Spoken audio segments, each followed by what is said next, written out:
ఆయన జీవితంలో ఆనందకరమైన ఘట్టాన్ని చెప్పండి అమ్మా, దయచేసి కాగితం మీద రాయండి. ఎవరికైనా నేను సవాలు చేస్తున్నా. శ్రీకృష్ణుడి జీవితంలో ఆనందదాయకమైన ఘట్టంలోనే 10 రాయండి. మీరు 1 కాదు 10 లేవండి. 2, 3 మించి మీకు దొరకవండి. విషాద ఘట్టాలు రాయండి అమ్మా, నేను చెబుతున్నా 25 దొరుకుతాయి. 25. అది శ్రీకృష్ణుడి జీవితం. పుట్టింది జరసాల్లోన, పుట్టిందో తల్లిక, పెంచిందో తల్లె, పుట్టిందో తండ్రిక, పెంచింది ఇంకో తండ్రే. అందులో పెంచిన తండ్రికేమో వీడు తన బిడ్డ కాదని తెలుసా, ఆ తల్లికేమో తెలియదా? ఏమి జీవితాలు! అవునడానికి లేదు, కాదనడానికి లేదు. నిజం ఒకటికి తెలుసు, నిజం ఇంకోళ్ళకి తెలియదు. కానీ పెరిగాడు మహానుభావుడు. పుట్టగానే చంపేస్తాననే మేనమామ. మనం ఎంత అదృష్టవంతులు ఉండే అటువంటి మేనమామలు మనకు లేదు.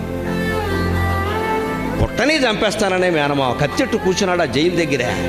అదే ఆ శ్రీకృష్ణుడి జీవితం. అవతార పురుషుడు అంటున్నారు కదా. మరి ఇంతకాలం యుద్ధానికి తట్టుకున్నవాడు ఈ బొట్టనవేలు మీద పడుకున్న బాణానికి వెళ్ళిపోవాలా? తెలుసు వాలివత ఫలం అనుభవించక